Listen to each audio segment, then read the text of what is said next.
Today we talk about how can you enable this sign or know how you can do that on your LinkedIn Learning app. All you have to do, just go down, click on my Learning down here. So then come to this list on your profile, this list here. Then you click here on your name. So then come to your profile here. Then all you have to do, just go above this sign, click on it here.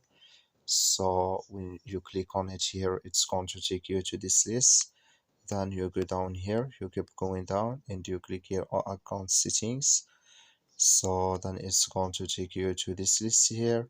Just switch into open video.